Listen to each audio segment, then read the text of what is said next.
We are standing right at a massive turning point in human history.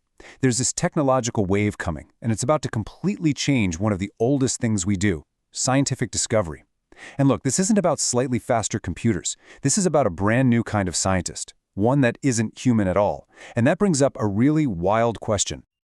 So let's just get right to it. Can an AI, all by itself, make a discovery that's so important, so revolutionary, that it actually earns a Nobel Prize? I know, it sounds like something straight out of a movie, but you are going to be shocked when you see just how close we already are. The thing is, the AI scientist isn't some concept for the distant future. It's already here. The era where AI was just a helpful assistant is basically over. We're now in a new age where AI is a real partner, and sometimes even the one leading the research. Okay, check this out for a perfect example. There was a recent breakthrough in gene transfer.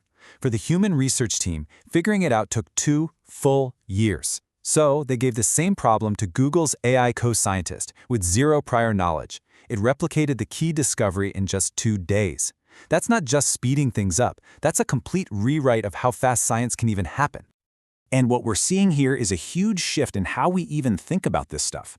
We are moving away from what we call AI for science, where AI is basically just a fancy calculator, to something new called agentic science, where the AI is an actual autonomous partner. So think about it like this.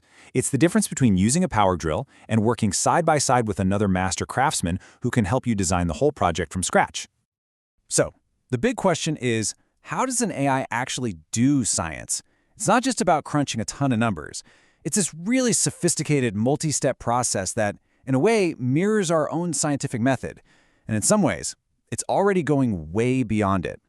The key idea here is something called autonomous scientific discovery. And that's not just one thing. It's the entire scientific method, all wrapped up.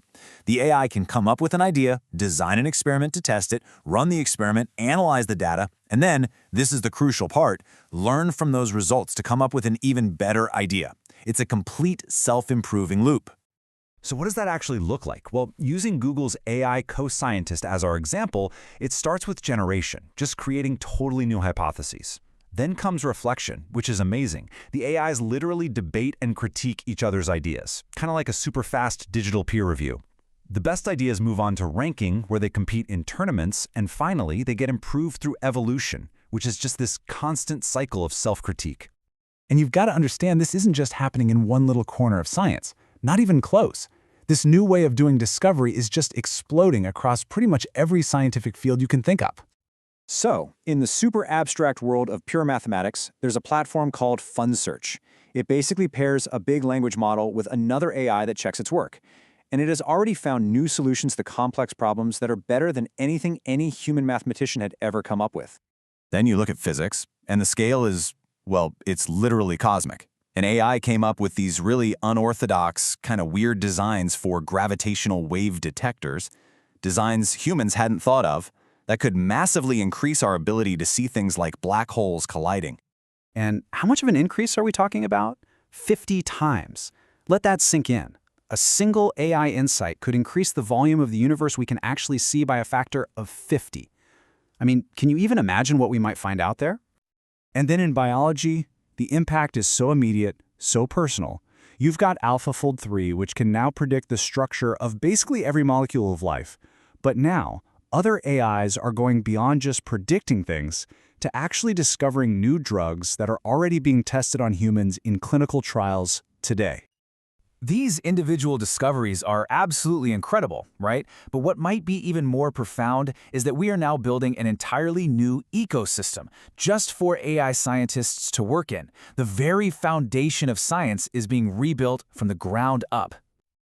Take a look at this, Archive. You can think of it as a scientific journal, but it's built specifically for AIs.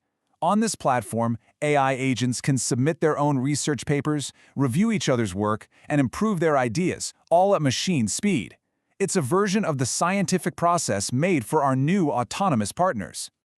And it doesn't even stop there. We are now seeing the world's very first academic conference. It's called Agents for Science, where AI agents aren't just the topic of the research. No, they are the primary authors and the reviewers of the papers. I mean, that just turns our whole idea of authorship in peer review completely on its head. Even the people running it admit we're in totally new territory. They said, is AI good enough to do science and review papers? We don't know yet. So this whole thing is really just a giant experiment, a sandbox for us to figure out the rules for a brand new kind of science. So, where is all of this going? If this is what's happening right now, what does the future of scientific discovery, totally supercharged by AI, actually look like? Well, it brings us right back to that question from the beginning. That idea about the Nobel Prize? It's not just a thought experiment anymore. It's now a formal goal called the Nobel Turing Challenge. It's this massive effort to mobilize researchers to build that exact system, an AI that can make Nobel-worthy discoveries, all on its own. And this really shows the path we're on. We've already blown past level 1, AI is just an oracle, and level 2, the assistant. We are now solidly in level 3, the autonomous partner. But that next step, level 4, that's the generative architect. That's an AI that doesn't just make discoveries inside our existing science, but one that could create entirely new fields of science we can't even imagine. And this all leads to a pretty shocking conclusion. The pace is moving so fast that using this tech might not be a choice for much longer.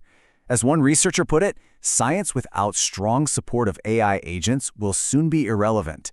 The labs, the scientists who don't adapt, they risk getting left in the dust. The future of science is a human-AI team. So the question is no longer if an AI will make a world-changing discovery, but simply when.